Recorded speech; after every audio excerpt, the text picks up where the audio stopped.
Guys दुनिया की जो तीन सबसे बड़ी इकोनॉमी है वो है यूएसए, चीन और जापान। ये तीनों दुनिया की तीन सबसे बड़ी इकोनॉमी है। वैसे तो जापान और चाइना के इकोनॉमी में जमीन आसमान का फर्क है। देखा जाए तो पूरे वर्ल्ड में जो सबसे बड़ी इकोनॉमी है वो दो ही है, एक यूएसए और दूसरा चीन। लेकिन आज से 1.5-2 साल पहले वर्ल्ड इकोनॉमिक कंट्री में एक बदलाव देखने को मिला था। दुनिया की जो टॉप 5 इकोनॉमी है उसमें इंडिया नहीं था। हमने यूके को पीछे करके खुद को दुनिया के टॉप 5 इकोनॉमी में इंटर करवाया था और भारत पूरे वर्ल्ड का 5वां सबसे बड़ा इकोनॉमी बन गया था। अभी की बड़ी खबर ये है कि जापान जो कि वर्ल्ड की तीसरी सबसे बड़ी इकोनॉमी है वो अब पीछे हो रहा है और बताया जा रहा है कि जो जर्मनी है जो कि चौथे नंबर पर था उसने जापान को पीछे कर दिया है। तो चलिए समझते हैं कि पूरी अपडेट क्या है। जर्मनी ने जापान को सच में पीछे कर दिया है? अगर हाँ तो कैसे? और अभी भारत की इकोनॉमी कितनी है, हम कितने नंबर पर हैं? पिछले 1 सालों से हम लोग यही सुन रहे हैं कि भारत जल्द ही दुनिया की तीसरी सबसे बड़ी इकोनॉमी बनेगा, लेकिन यहाँ तो कुछ और ही हो रहा है। तो चलिए समझते हैं कि आखिर एक्चुअल में हो क्या रहा है, रिपोर्ट और डाटा क्या बता रही है। चलिए जानते हैं।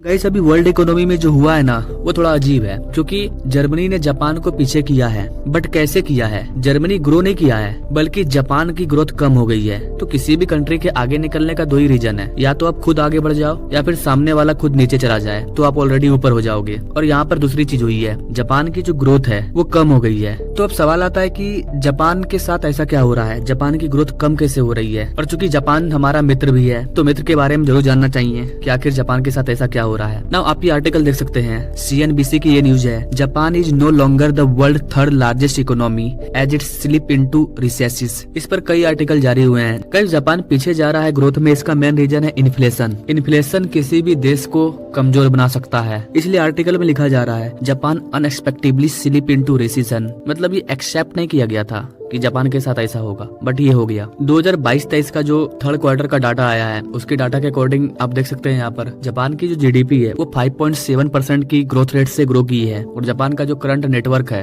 वो $4.2 ट्रिलियन है। वहीं जर्मनी का जो ग्रोथ है वो 6.3% के रेट से ग्रो किया है और जर्मनी की जो करंट नेटवर्क है $, में जर्मनी का जो इकोनॉमी है वो है $4.46 ट्रिलियन और इसीलिए ये दुनिया की तीसरी सबसे बड़ी इकोनॉमी बन चुकी है। और जापान चौथे नंबर पर आ गया है और 5वें नंबर पर कौन है ये तो आप सभी जानते हैं, बताने की जरूरत नहीं है। गाइस अगर आप थोड़ा सा पीछे मुड़ करके इतिहास में देखें ना तो आज से 13 साल पहले, इनफैक्ट वो भी 14 फरवरी का ही दिन था, 14 फरवरी 2011, उस टाइम एक बहुत बड़ा बदलाव हुआ था। हुआ यूँ था कि जापान करीबन 40 साल से दुनिया की 2nd लार्जेस्ट इकोनॉमी बना हुआ था और 14 फरवरी 2011 को चाइना ने जापान को पीछे किया था और चाइना 2nd लार्जेस्ट इकोनॉमी बन गया था। और तब से लेकर के अब तक चाइना दुनिया की दूसरी सबसे बड़ी इकोनॉमी है। और 13 साल बाद ठीक 14 तारीख को जापान एक बार फिर से पीछे जा चुका है और अपने 3rd पोजीशन से 4th पोजीशन में जा चुका है। तो यहाँ पर गाइस गौर करने वाली चीज ये है कि इन 13 सालों में चाइना कितना स्पीड से ग्रो किया है। आज से 13 साल पहले चाइना जापान से नीचे था तो उस टाइम चाइना की GDP कितनी होगी?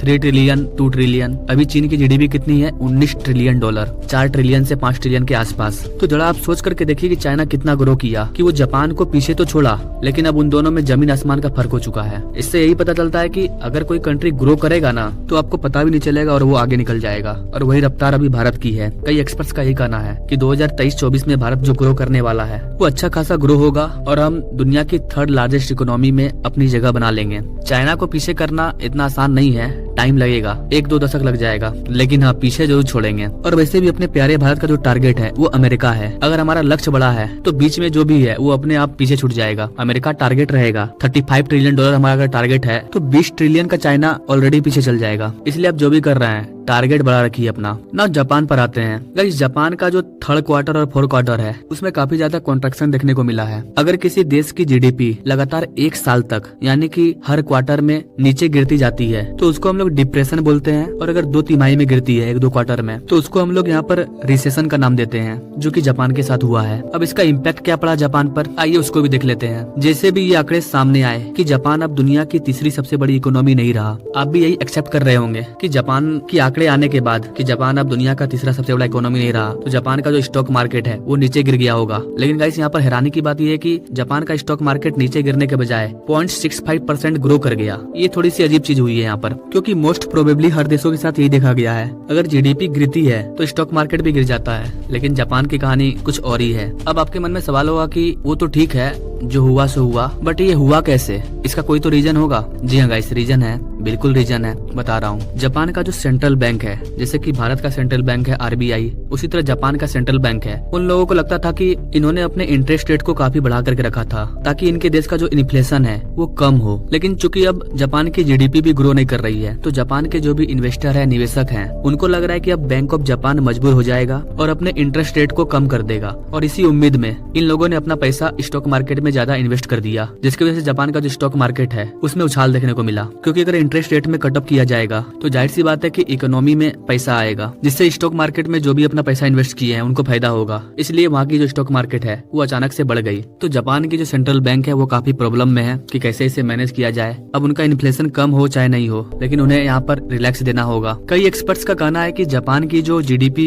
गिरने के पीछे का एक रीजन जापान की करेंसी भी है। जापान की करेंसी है येन, जो US डॉलर के कंपैरिजन में काफी वीक है, जैसा कि हमारा इंडिया रुपया। लेकिन पिछले 3 सालों से जापान की जो करेंसी है येन, ये काफी ज्यादा नीचे गिर रही थी। अब देख सकते हैं जापान का जो करेंसी है वो काफी नीचे आ गया है, और जो डॉलर है वो जापान के येन के कंपैरिजन में काफी आगे निकल चुका है। 2021 से लगातार ग्रो किया है। तो वर्ल्ड की बिगेस्ट इकोनॉमी में जो भी उथल पुथल हुआ, इसका रिजल्ट यही निकला कि अब USA नंबर 1 पर था है, चाइना नंबर 2 पर था है, लेकिन जापान 4 नंबर पे आ गया है, जर्मनी 3 नंबर पे चला गया है, और हम जो 5 नंबर पे थे वो अभी भी हम हैं। तो आगे देखते हैं क्या होता है। अगर भारत को वर्ल्ड की 3rd लार्जेस्ट इकोनॉमी बनना है तो अब हमें सबसे पहले जापान को पीछे करना होगा, उसके बाद जर्मनी को। तो देखते हैं आगे क्या होता है। आई होप कि गाइस आप इन सारी चीजों को समझ पाए होंगे। आपको क्या लगता है गाइस, भारत कब वर्ल्ड की 3rd लार्जेस्ट इकोनॉमी बनेगा, या 4 नंबर पे ही हम कब पहुंचेंगे? आप अपने राय कमेंट बॉक्स में जरूर दीजिए, और ऐसे लेटेस्ट अपडेट के बारे में जानने के लिए मेरे चैनल से जरूर जुड़िए। और थैंक यू फॉर वॉचिंग। मिलते हैं अगले वीडियो में अपनी जानकारी के साथ, तब तक के लिए जय हिंद।